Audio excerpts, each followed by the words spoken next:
très intéressante parce que, à la base, le film qui fait 1h30 faisait 2 heures. Et j'ai sucré plein de scènes au montage, voilà, pour me recentrer sur vraiment l'essentiel du film. Donc lui, on le voyait réapparaître déjà. Donc, ce que j'ai voulu montrer, je pense que tout est là en fait. Voilà, c'est l'histoire d'une coloc, des jeunes d'aujourd'hui, des trentenaires, des machins, 25, 30 berges. Ils vivent ensemble, comme ça se fait maintenant, quoi.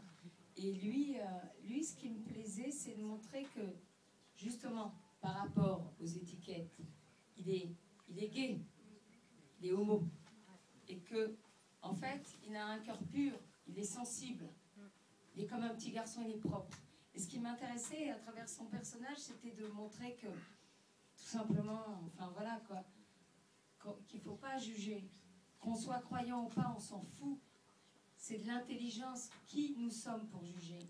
Et ce type qu'on monte du doigt, qui machin, qui est voilà, un peu folle et tout, ben lui, il est sensible et il a une morale que soi-disant Jézabel, Jézabel n'a pas et tout. Donc je pense que la menthe religieuse... C'était finalement le premier à mettre le mot sur le doigt sur le mot amour. En fait, le premier à mettre Jézabel sur la piste. À lui balancer ça dans la gueule, absolument. Et elle se fout de lui et tout. Et surtout, ce qui est terrible, je ne sais pas si vous avez fait gaffe, à un moment donné, il la regarde, elle se barre, fière. Parce que Jézabel, en fait, c'est pas une mauvaise personne. Moi, je déteste son personnage. Quand j'ai écrit ce personnage, je l'ai détesté. Je me suis dit, gloops, quoi. Mais en fait, petit à petit, c'est ça qui est fou. Tu vois, même François, en tournant le film et tout, c'est qu'elle m'a touchée. Elle m'a touchée. C'est juste quelqu'un de paumé qui est en révolte. Elle s'aime pas. Comment est-ce que... Donc, Dieu ou pas Dieu, d'accord? Comment quelqu'un qui ne s'aime pas, qui ne se fait pas confiance, qui se méprise, peut faire confiance à l'autre et l'aimer? Comment? Comment quelqu'un qui ne croit pas en soi peut croire en l'autre et encore plus en Dieu? C'est l'histoire de cette, malheureusement, de cette génération désenchantée. Tu vois, dont Mylène Farmer, elle parle de la génération désenchantée dans ses disques, sauf qu'elle incite au suicide. Ce film, c'est tout le contraire, c'est inciter à l'espérance. Merci. Merci à toi.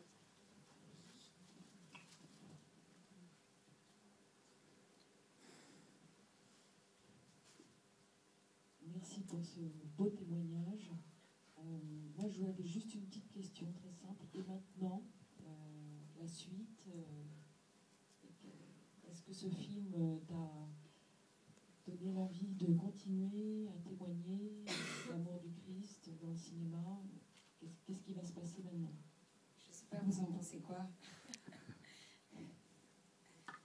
Est-ce que j'ai envie de me taire? Non. Je ne pense pas.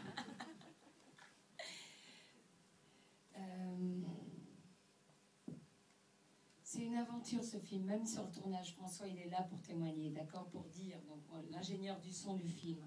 Par exemple, Mylène Jampanoy, l'actrice principale, elle était complètement, en fait, c'est plus ou moins ça, enfin, c'est pas ce qu'elle a vécu, mais ça lui correspond à fond, d'accord.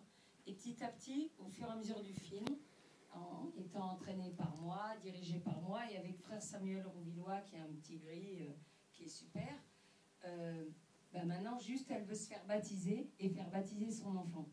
C'est un truc assez fou. Celle qui joue le rôle, soi-disant, de sa maîtresse, prends-moi, baise-moi et tout, la jolie blonde, idem. Et moi, et tout le monde, en fait, c'est une expérience humaine. Ce film a été une expérience humaine. On a tous grandi, même les financiers, là. J'ai pas fait que faire un hold-up en leur disant donne-moi de la thune et tout. C'est des vraies rencontres humaines. Le 3/4, je prends des apéros avec eux, je bouffe avec eux et voilà quoi. C'est un film qui n'a pas été du tout mode ni pour des intentions ciblées. Sinon, le distributeur se serait appelé, un autre distributeur, Gaumont, UGC, et on aurait eu une putain de promotion que j'ai pas eue parce que je voulais être libre. Donc c'est un film qui nous fait tous grandir et en cheminement. Est-ce que je dis des conneries, Guy? Elle ne dit pas de conneries. Merci. Oui, moi je voulais juste, Donc c'est le début d'un gros truc, évidemment. On ne sait pas où ça va nous conduire. Et j'ai un autre film derrière, L'Arme Blanche, qui est une histoire d'amour. Oui, moi je voulais juste vous dire, justement, quand le rideau s'est levé ou s'est baissé, je me disais, mais quelle audace! Et je trouve ça vraiment génial d'avoir pu voilà, faire ce film. Et c'est pour ça, j'espère qu'il y en aura d'autres. Parce que oui, quelle audace de pouvoir traiter de ce sujet, de la foi. Alors de la foi voilà, en plein de dénominations qui peuvent suivre, mais ce sujet étant très souvent délicat, caché, peu traité, et encore moins au cinéma. Voilà, je veux vous remercier de votre audace. Merci madame, vous êtes charmante, merci. C'est pas facile, hein, vous savez. Merci. Merci pour ce film. Bon, moi j'étais un peu dérangée par un petit peu cette histoire de un petit peu convenue entre la séduction d'une femme pour un prêtre, parce que vraiment c'est assez convenu. Mais le cheminement de Jézabel est magnifique et correspond effectivement aussi à beaucoup de conversions dont certains jeunes, moins jeunes d'ailleurs, sont témoins. Et quant à l'audace dont parlait madame, je crois qu'elle est j'imagine qu'elle est proportionnelle à ce que vous avez reçu. Vous avez raison, mais en même temps, vous savez, plus on reçoit, plus le combat est difficile. Oui, mais c'est pour tout le monde. Oui, absolument. Voilà. Et merci pour le choix de Geneviève Cazy. Enfin, j'ai trouvé ça magnifique. Alors, Geneviève, je vais vous raconter un truc qui va vous faire marrer juste. Geneviève Cazy, donc, qui n'a absolument pas la foi. Pas 3 secondes, et qui est d'une famille anticléricale, de gauche extrême et tout. C'est une fille de la balle, en fait, Geneviève Cazy. Non, c'est pas... Et je dis ça parce qu'elle m'autorise à le dire. Et donc, pour moi, le personnage de la mère supérieure, il était fondamental. Et vous avez vu, il est beau, il est rempli de... Enfin, voilà, quoi, il bouleverse, quoi. Tous les gamins qui ne croient pas en Dieu, qui voient ce film, ils sont juste retournés comme des crêpes, notamment par Geneviève Cazy, et puis bon, d'une façon générale, évidemment, par le film, où beaucoup se retrouvent, quoi. Et donc, Geneviève Cazy, je cherchais donc la mère supérieure, j'ai fait un casting monstrueux dans tout Paris, les plus grandes agences, les machins, même des stars, voilà, qui correspondaient à l'âge et au personnage. Et Geneviève Cazy, en fait, m'a tout de suite répondu. Et je l'avais rencontrée, en fait, parce que pour moi, l'humain est important. Les mails, les machins, c'est horrible, c'est des personnes interposées, on fait rien. Si j'étais là, je ne serais même pas là pour parler du film. Il faut oser aller à la rencontre. Et quelque part, ce film est aussi un message d'espoir, parce que même moi, mon histoire, c'est juste un conte de fées. Aujourd'hui, illustre inconnu que je suis, j'ai pas de star, je lève 1,9 million, je fais le film et il est toujours là au bout de 4 mois. D'accord? Et donc, Juliette Cazy, on se rencontre, et elle me dit, voilà mon petit, je viens de lire ton scénar, dis donc, la vache, il m'a bien bouleversée. Et elle me dit, écoute, moi je suis absolument anti-cato, anti-machin, la mitrailleuse. Elle me dit, mais ce qui m'a interpellée, c'est l'humanité de ton film, l'humanité du film. Et du coup, c'est elle, la grande Geneviève Cazy, le bon sang, qui était là. Ah ben, il y avait d'autres comédiennes que je ne vais pas citer, tout autant connues, même plus connues du grand public aujourd'hui, qui voulaient faire le rôle. Et je suis partie sur Geneviève parce que ce que j'ai aimé, c'était sa sincérité et son côté brut de décoffrage, quoi. Et surtout qu'elle était loin du truc, et du coup, c'était merveilleux, quoi. Et ce qui est marrant, c'est que dans les scènes du film, donc là où j'ai eu le plus de difficultés en tant que metteur en scène pour diriger donc mes acteurs, d'accord, c'était pas avec Mylène Jampanoïd, ni Marc Rushman, le prêtre, ni Erika, ni tous ceux qui étaient là. Tenez-vous bien, c'était avec Geneviève Cazy. Le jour où on tournait, je sais plus, en dehors de Paris et tout, on a recréé un faux monastère de partout, enfin bref. Et d'un coup, je dis action, moteur, machin, et elle est juste à côté de la plaque. Il faut savoir que ce film, en fait, on l'a tourné à 1 mois et demi, mais il méritait 2 mois de tournage. On l'a fait dans des conditions de voyous extrêmes, sans pognon, comme un court-métrage, en fait. Et ma moyenne de plans par prise, vous savez, les plans, c'est filmer plusieurs fois la même chose, c'était une moyenne de 3 plans par prise. C'est-à-dire du jamais vu. Les réals aujourd'hui, ils font 20 plans par prise. Et là, j'ai eu la folie dans mon truc de tourner en 35 mm, en scope, donc tout ça coûtait beaucoup d'argent, donc il a fallu que je sois très rigoureuse. Et Geneviève Casil, d'un coup, première prise à côté de la plaque, deuxième prise, troisième prise, une catastrophe. Et je dis à Geneviève, écoute Geneviève, donc tu crois pas en Dieu, on est d'accord, tu crois toujours pas en Dieu, oui. Non. Je dis, bon, imagine, tu as rencontré ta moitié, voilà, t'es père supérieur, tu as rencontré ta moitié et tout, ta moitié, voilà, c'est Dieu et tout. Donc imagine, tu es habité par ce Dieu d'amour, enfin, tu es habité par ta moitié, le grand amour, quoi. Elle me dit, non, je ne l'ai jamais rencontré. Non, attends, c'était chaud. Tu te rappelles? Enfin, moi, j'ai eu des discussions rock'n'roll avec elle. Et à un moment donné, je lui dis, je savais qu'elle était mariée. Je lui dis, bon, Geneviève, imagine que quand tu vas parler de Dieu à Jézabel, c'est ton mec, c'est ton mari, d'accord? Donc, sois rempli de ton mari, de votre tendresse, de ton amour. Elle m'a dit, tu rigoles, ce vieux con et tout, j'en ai marre, je sais pas comment on va. Ah putain, à un moment donné, vous savez quoi? Ça, c'est sérieux, quoi.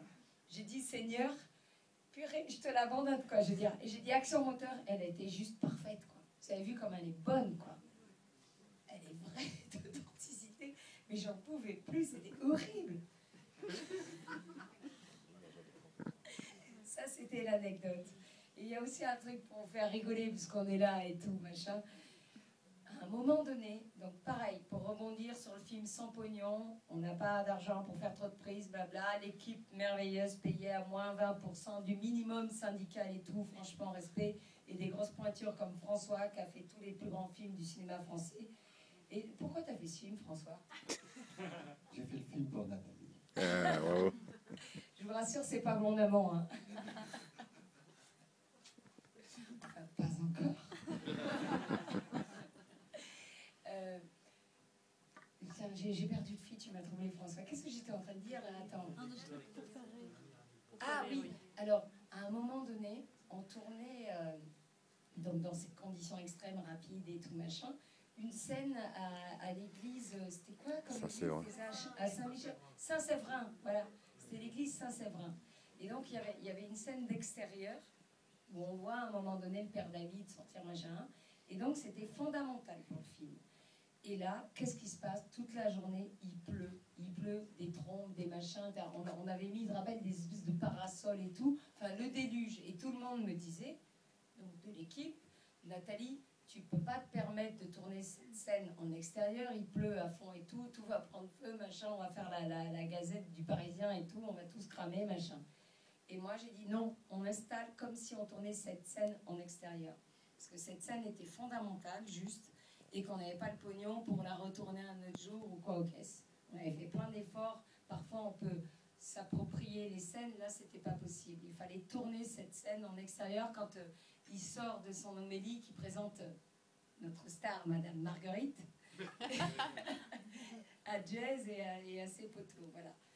Et il pleuvait, tout le monde, le chef-op italien, machin, qui a fait des films incroyables, qui a fait Le Nom de la Rose, qui a fait ci, ça et tout, qui a démarré Visconti Fellini, il me dit, bah, avec son accent, bah, Nathalie, tu vas tous nous faire crever et tout, il faut suspendre la séance et tout, machin. Je dis non, on continue. Et à un moment donné, il y a la maquilleuse qui vient me voir, l'assistante, je sais pas quoi, maquilleuse, bref. Donc tout était prêt, le déluge. Hein. Ça, c'est important ce que je dis, c'est pas des conneries. Et en disant, on cherche Marc, donc celui qui joue le rôle du prêtre, il est introuvable. Donc à Saint-Séverin, dehors. Et moi, je rentre dans l'église, j'allais, en tant que meuf qui est bien tombée amoureuse Morgane du beau juif de Jésus, je rentre pour faire une prière à l'intérieur. Et qu'est-ce que je vois? Habillé en curé, devant l'autel, Marc Ruchman de dos. Ça comme Marc Ruchman. Marc, il faut savoir qu'il est juif. Et un peu de sang musulman aussi d'ailleurs, mais absolument pas cathomyrien. Et puis, c'est pas simple par rapport à la religion et tout, machin. Et là, je le vois, je m'approche de lui, j'avais même peur de m'adresser à lui. Il était vraiment là. L'inspiration incroyable. Et je me mets à côté de lui, je lui dis, Marc, donc il pleuvait, la scène devait gicler, le film ne pouvait plus se faire dans la continuité de l'image, d'accord? Et je lui dis, Marc, qu'est-ce que tu fais? Et sans me calculer, sans me répondre, il me dit, Nathalie, je prie. Marc Rushman. Et je lui dis, Marc, tu pries pourquoi? Et là, il me dit, toujours sans me regarder, je prie pour que la pluie s'arrête et qu'on puisse tourner le plan. À ce moment précis, il y a une espèce de stagiaire régie qui arrive en courant dans l'église, qui se viande à moitié, et qui dit, vite, la pluie s'est arrêtée, on peut tourner le plan. Il est arrivé en courant, qui aurait machin là. On a fait le plan, j'ai dit action moteur, et quand je dis on coupe, paf, de nouveau le déluge. C'est que des trucs, c'est pour ça que je dis c'est un film, ça a été vraiment une aventure humaine, je pense, pour plein de gens, et quelque chose de vraiment très fort. Et c'est pour ça qu'on est au bout de 4 mois encore ici, quoi. Un premier long, il dure 1 semaine. Il ne dure pas 4 mois.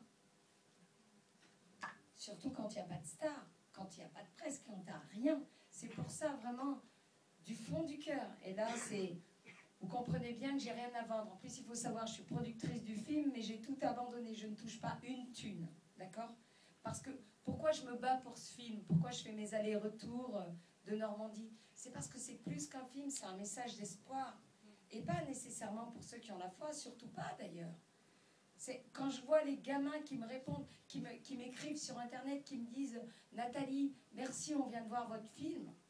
Et ce film a plongé au plus profond de nous-mêmes, de nos blessures, et il est venu nous trouver et nous apporter des choses, faire un travail qu'aucun psychiatre ou psychologue n'aurait pu faire.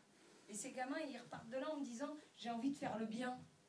Mais putain, c'est énorme. Dans quelle société on est? On est dans une société désenchantée qui ne croit plus en rien. Donc c'est pour ça, vraiment, du fond du cœur, quoi. Je veux dire, c'est vous, comme j'ai dit tout à l'heure, ce film, il dépend de vous, de nous tous. C'est pas mon film à moi. C'est le film de tous ceux qui ont envie d'être encore libres sur cette terre politiquement correcte, formatée et tout. Bientôt, on sera des robots. Et qui ont envie que, voilà, que l'amour, que la liberté d'aimer et de témoigner qu'on aime, et de témoigner qui on aime, de qui on aime, existe encore. Donc c'est vraiment vous. Ce film dépend complètement de vous, quoi. Je compte vraiment sur votre buzz à fond. Les réseaux sociaux, dire aux copains et ramener des gens, parce que là, normalement, ça devait être la dernière séance. Et grâce à Dieu et grâce à vous, ça ne sera pas la dernière séance. La dernière séance sera vendredi prochain, mais c'est grâce à vous. Et je vous remercie du fond du cœur. Merci. Bravo.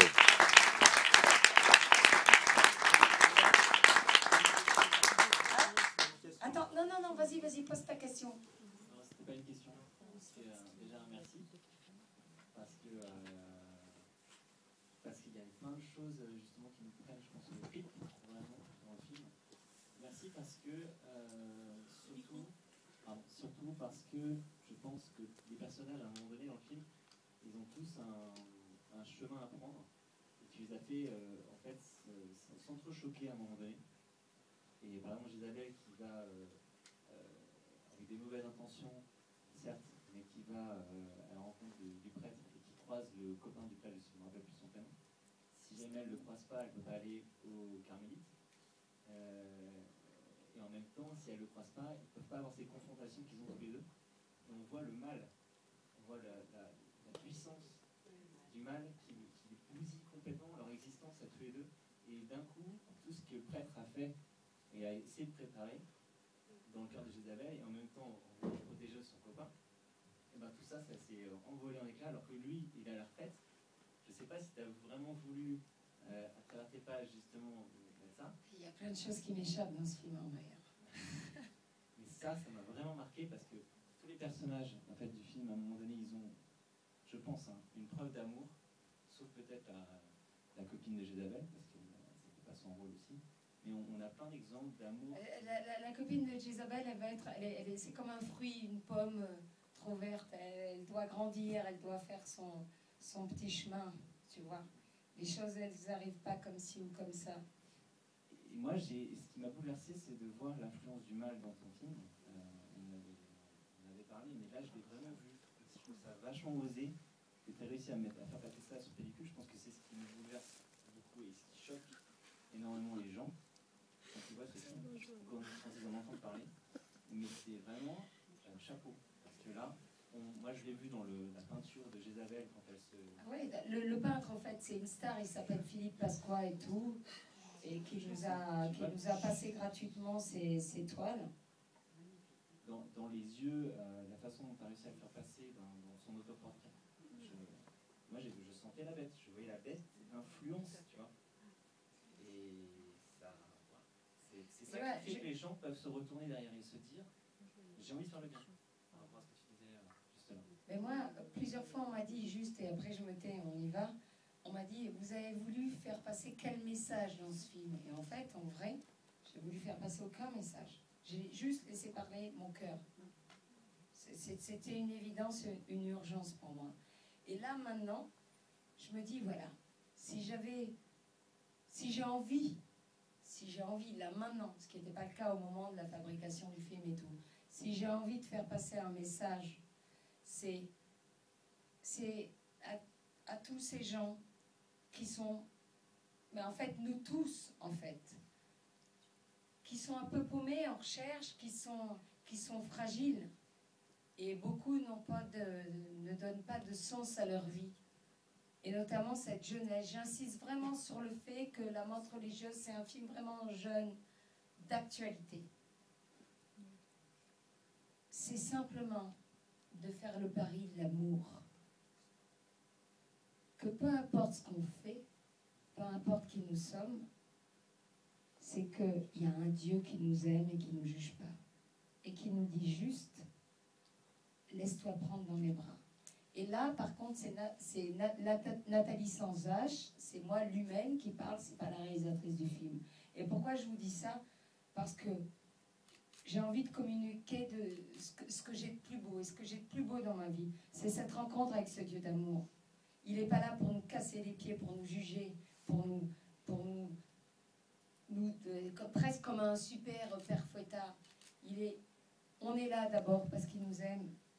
Et il nous demande juste de faire ce pari, de nous laisser prendre par ses bras d'amour. Et c'est tout, c'est ça le truc. Après, les péchés, pas les péchés, il faut arrêter les conneries 3 secondes. Dieu seul est saint, d'accord, on est tous pécheurs. Ça veut dire quoi le péché d'abord? Ça veut dire manquer d'amour, pas savoir aimer. Et je pense que on est tous pécheurs à ce niveau-là. On est tous des autistes de l'amour en vrai. Allez, merci beaucoup. Je compte sur votre base.